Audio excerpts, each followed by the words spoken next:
Strudel salato, broccoli e salsiccia con un ripieno super gustoso che sono sicura vi stupirà.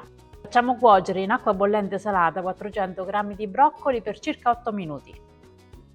In una padella mettiamo un po' d'olio, uno spicchio d'aglio tritato, un po' di peperoncino e facciamo soffriggere. Sbricioliamo 2 salsicce direttamente in padella e le facciamo rosolare.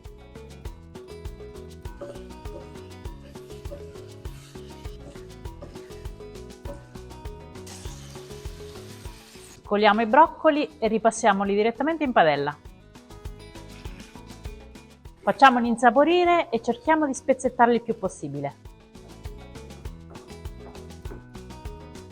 Ora spegniamo e lasciamo leggermente intiepidire.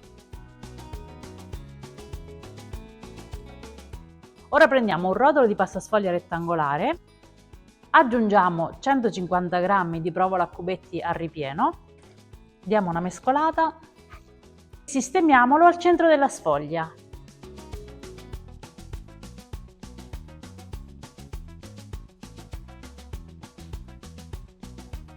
E ora, aiutandoci con la carta forno, richiudiamo. Sigilliamo bene anche l'estremità.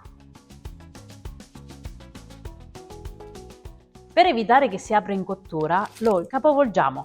Pennelliamo la superficie col tuorlo dell'uovo.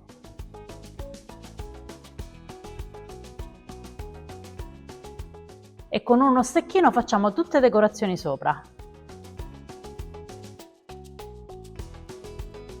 Senza premere troppo, perché altrimenti c'è il rischio che rompiamo la sfoglia.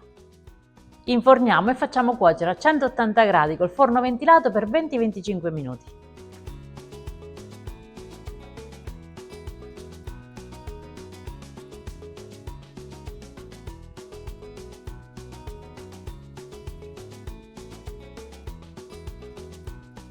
Guardate come fila. Non mi resta che assaggiare. Vi dico una cosa sola, fatelo perché è buonissimo. Ciao!